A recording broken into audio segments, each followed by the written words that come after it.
like some of the volumes that we're seeing now would blow me away when I started printing, because we started really doing prototyping, and I think I got back into the original question of how's the industry changed. It's gone from being, or maybe it's just my experience because that's the route that we kind of took, but it went from being we're doing prototypes to we're doing fairly high volumes of end-use production, like over and over and over and over again. Like I might be selling some of our capacity into July right now. Like these are long production runs. Yeah. And sorry, go ahead. Oh, I was just gonna say, like, I think because I'm an engineer who designs things, but I also kind of run a service bureau, right? Like, and from the service part of it, I see the exact same thing.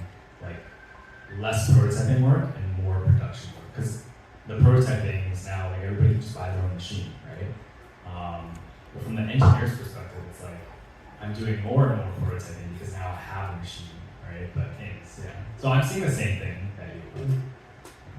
And I would say that we actually love it when people buy machines. I think when some of these cheaper prosumer machines first started to come out, my first reaction, if I'm honest, was like, oh no, this is going to take away from our business. Like, we've invested in these big machines, and now there's all these really excellent small machines. Like, did I make a bad decision in life?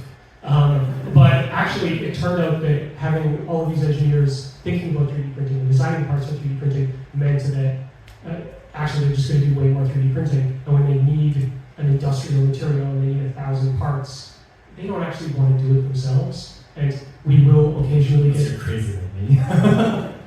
But not everybody is still, you know what I mean? Like that's a coveted kind of category. Mostly from a bureau perspective, the big machines are more efficient at scale. So when you're talking about that kind of volume, the machines last longer, the depreciation costs are better, and they're mostly optimized for materials that are cheaper when you're buying it by the ton. Right, yeah. And I think, you and I have talked about this a lot, but repeatability is like huge, right?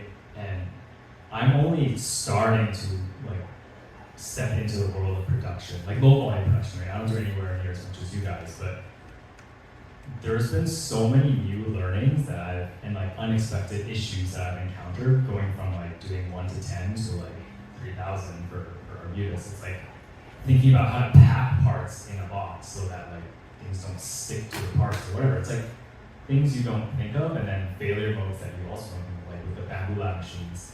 If I print a lot of ABS, the VOCs and particulates get everywhere and they clog up all the rods and the gantry, and then it just stops working, right? But with the Stratasys machines, that never happens, right? It's just it just chugs along. So I think repeatability is probably a huge one, right?